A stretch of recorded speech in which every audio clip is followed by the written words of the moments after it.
ಹಿಂದೂ ಧರ್ಮ ಮತ್ತು ಭಗವದ್ಗೀತೆಯ ಕುರಿತು ಅವಹೇಳನಕಾರಿ ಪೋಸ್ಟ್. ವಿದೇಶದಿಂದ ಆಗಮಿಸಿದ ಇಬ್ಬರ ಬಂಧನ. ವಿದೇಶಿ ಮಣ್ಣಿನಿಂದ ಇನ್ಸ್ಟಾಗ್ರಾಂನಲ್ಲಿ ದ್ವೇಷ ಬೀಜ ಬಿತ್ತಿದ್ದ ಮಂಗಳೂರಿನ ವ್ಯಕ್ತಿ ಅರೆಸ್ಟ್. ಸೌದಿಯಿಂದ ಭಾರತಕ್ಕೆ ಬಂದ ತಕ್ಷಣ ಪೊಲೀಸರ ಅತಿಥಿಯಾದ ಅಬ್ದುಲ್ ನೆಹಾದ್.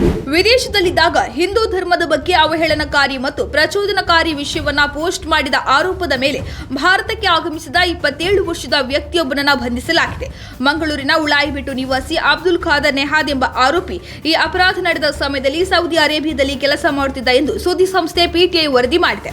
ಟೀಮ್ STPI 2025 ಎಂಬ ಇನ್ಸ್ಟಾಗ್ರಾಂ ಖಾತೆಯಲ್ಲಿ ಹಿಂದೂ ಧರ್ಮಕ್ಕೆ ಸಂಬಂಧಿಸಿದ ಅವಹೇಳನಕಾರಿ ಮತ್ತು ಪ್ರಚೋದನಕಾರಿ ಪೋಸ್ಟ್ ಅನ್ನು ಅಪ್ಲೋಡ್ ಮಾಡಿದ ನಂತರ ಅಕ್ಟೋಬರ್ 11ರಂದು ಈತನ ವಿರುದ್ಧ ಬಸ್ವೆ ಪೊಲೀಸ್ ಠಾಣೆಯಲ್ಲಿ ಸ್ವಯಂ ಪ್ರೇರಿತ ಪ್ರಕರಣ ದಾಖಲಿಸಲಾಗಿದೆ ಎಂದು ಪೊಲೀಸರು ತಿಳಿಸಿದ್ದಾರೆ.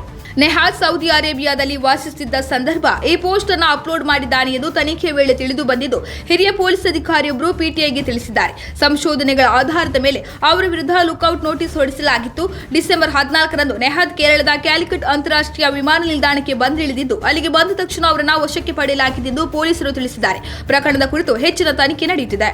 ಇನ್ನು ಈ ತಿಂಗಳ ಆರಂಭದಲ್ಲಿ ನಡೆದ ಪ್ರತ್ಯೇಕ ಘಟನೆಯಲ್ಲಿ 2024ರಲ್ಲಿ ದ್ವೇಷ ಅಥವಾ ದ್ವೇಷದ ಭಾವನೆಗಳನ್ನು ಉತ್ತೇಜಿಸುವ ಸಾಮಾಜಿಕ ಮಾಧ್ಯಮ ಪೋಸ್ಟ್ಗಳನ್ನು ಅಪ್ಲೋಡ್ ಮಾಡಿದ ಆರೋಪದ ಮೇಲೆ ಮಂಗಳೂರು ನಗರ ಪೊಲೀಸರು ಮುಂಬೈ ಮೂಲದ ವ್ಯಕ್ತಿಯೊಬ್ಬನನ್ನು ಬಂಧಿಸಿದ್ದರು.